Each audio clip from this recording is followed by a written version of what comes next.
problem solving for parallel circuit. Now we have three resistors. Number 1 resistor is 12, R2 is 8, and R3 is 6 ohms.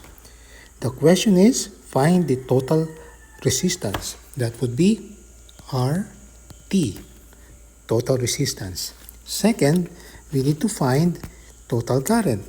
That would be IT, total current, or current total. Number 3, we need to find the current passing through each resistors. So we have 3, di ba? Oh, this is it. So current passing through R1, current passing through R2, and current passing through R3, IR3.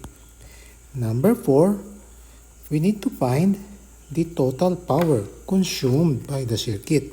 That would be PT, or power total.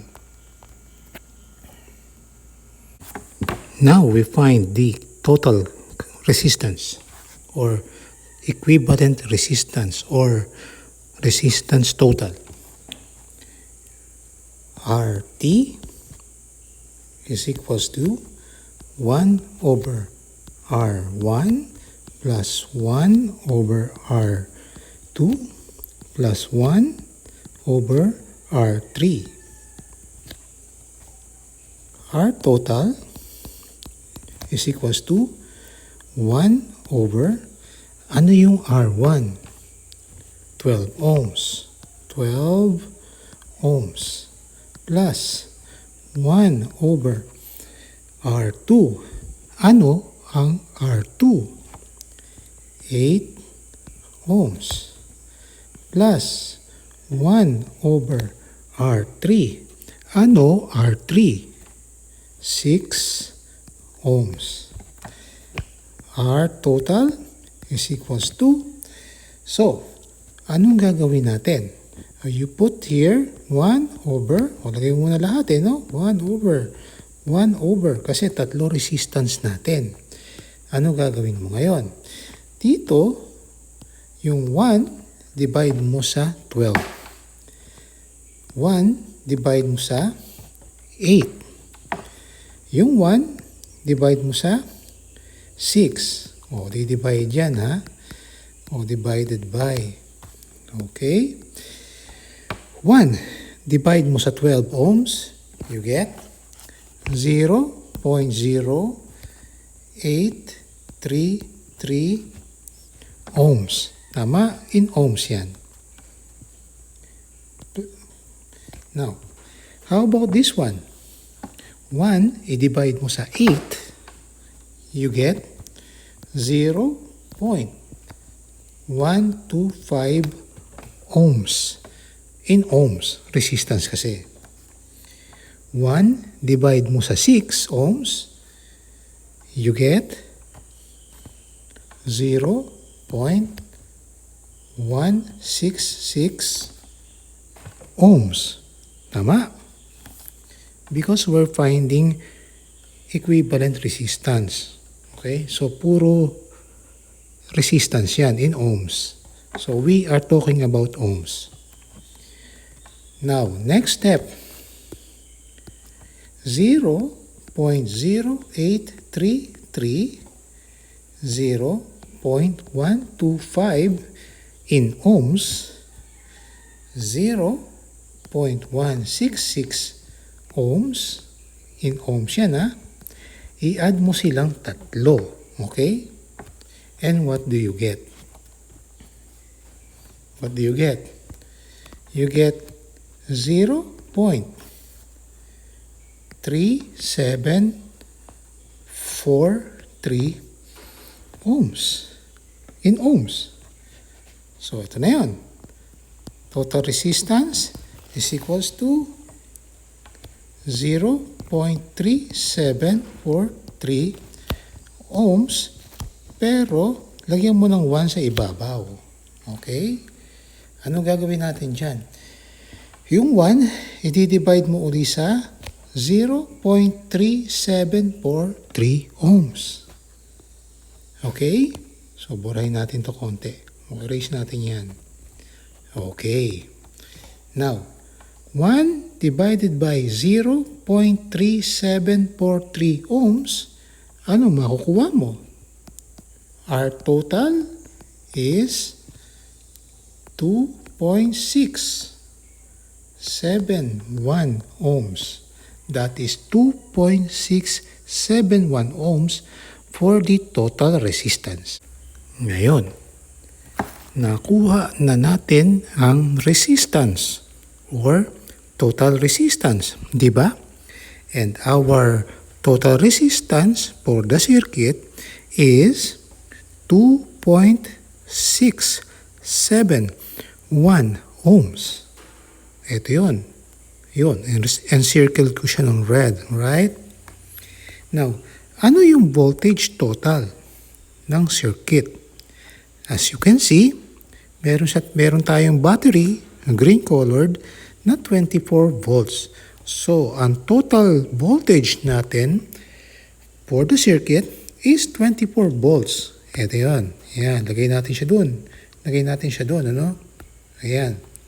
24 voltage total is 24 volts. Ayan. So, erase natin yung red one. Ayusin natin. Voltage total is equals to 24 volts. Correct? Now, determine the total current supplied by the source. Determine the total current daw. So, based on our Ohm's law, yung yellow triangle, finding total current would show I total is equals to voltage total divided by the total resistance. Tama? I total or IT is equals to ano ang voltage total natin? 24 volts divided by ano ang total resistance natin? 2.671 ohms. Total current I total or IT, para makuha yan, we need to divide 24 volts sa 2.671 ohms. I-divide natin siya. Correct? So, anong value makuha mo ngayon? Ang sagot, the answer is 8.98 amperes. O round off na lang natin. Or 9 amperes na lang. Okay? Ayun siya. That is for the total resistance. So, lagay natin dito, I total is equals to 9 amperes na lang.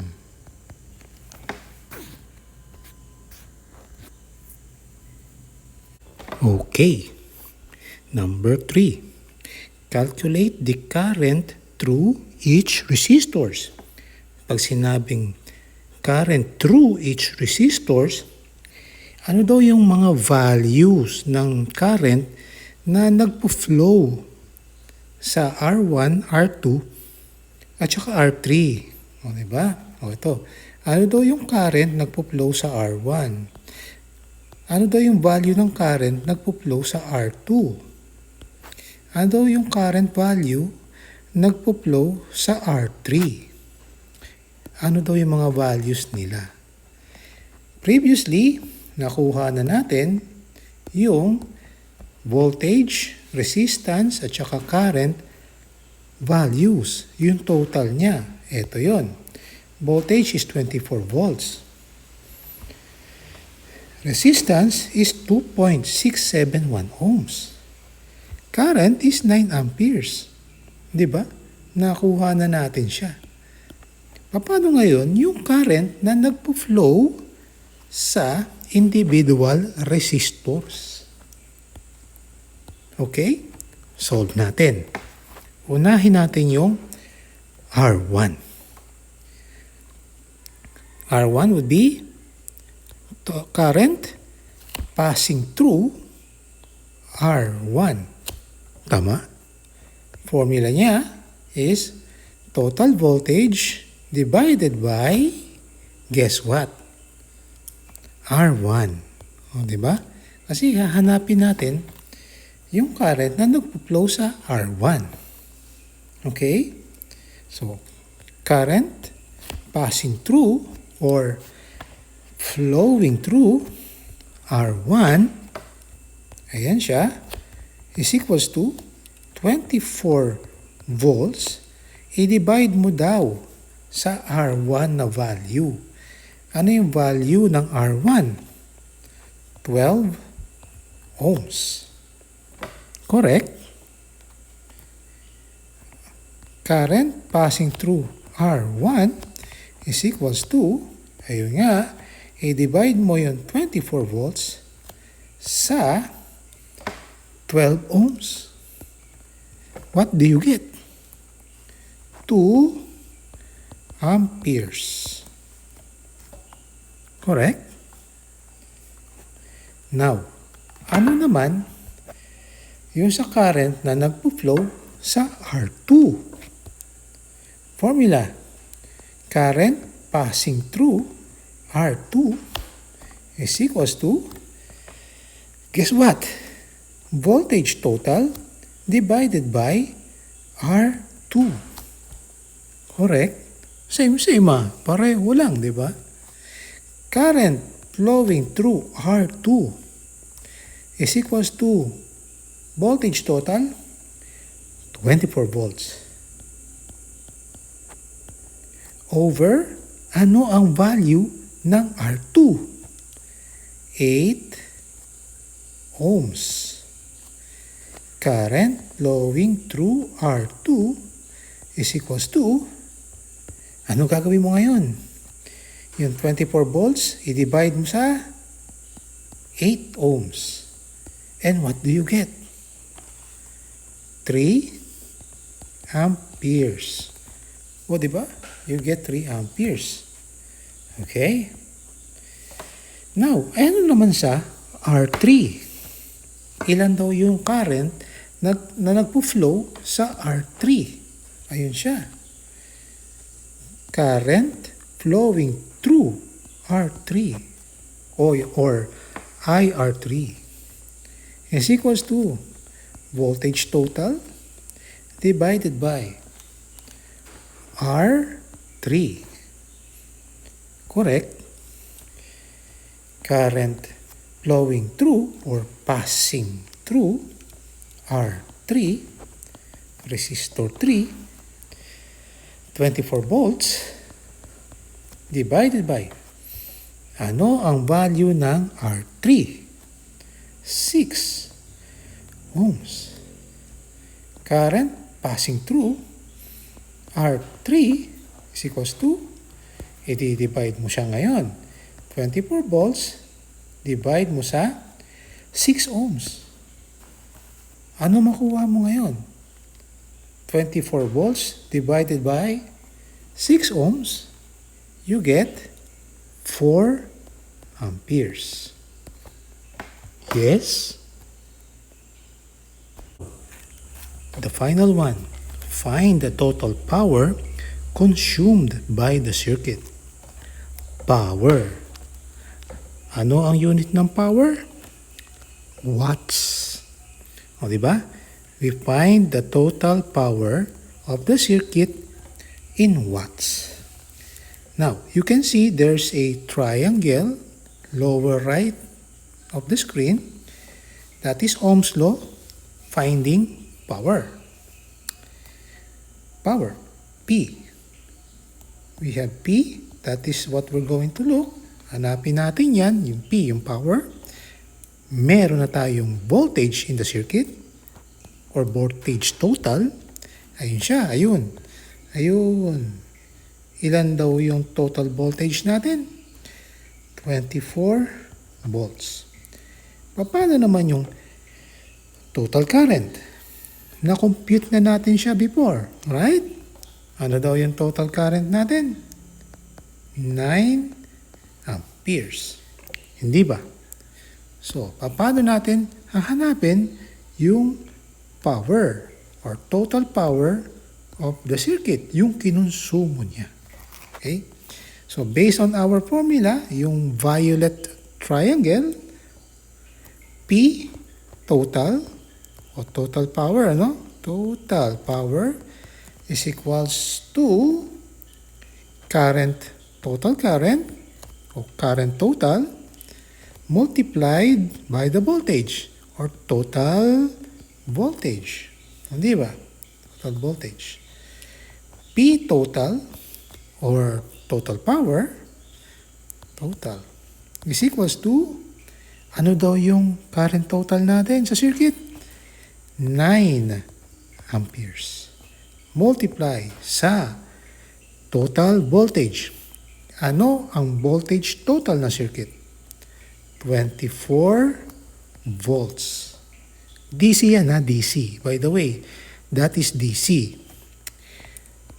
Power total ngayon, ano daw labas ng total power? Ano yung value niya na when you multiply 9 amperes sa 24 volts?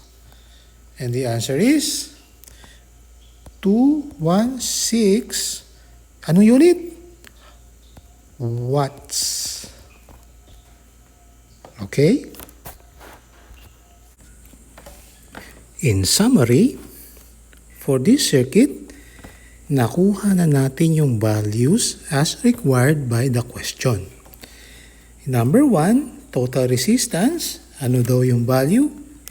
Nakuha natin sa number 1, RT. Anong resistance niya total?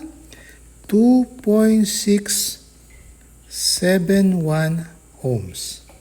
Sa number 2, ano daw yung total current na nakuha natin? 9 amperes. Di ba? Sa number 3, current passing through each resistors. So, ano daw yung sa current passing through R1 natin? Anong value in amperes? Sa R1, R1 has 2 amperes. Sa current passing through R2, ano yung nakuha natin? What do we get? 3 amperes. How about sa R3? Ano daw yung current value passing through R3? We get 4 amperes. And lastly, yung sa power, P total. Hindi ba? Ano nakuha natin? What do we get? What value? 216. Anong unit? Watts. Thank you for watching this video clip or this long form video. Please share, subscribe on my YouTube channel. Thank you very much.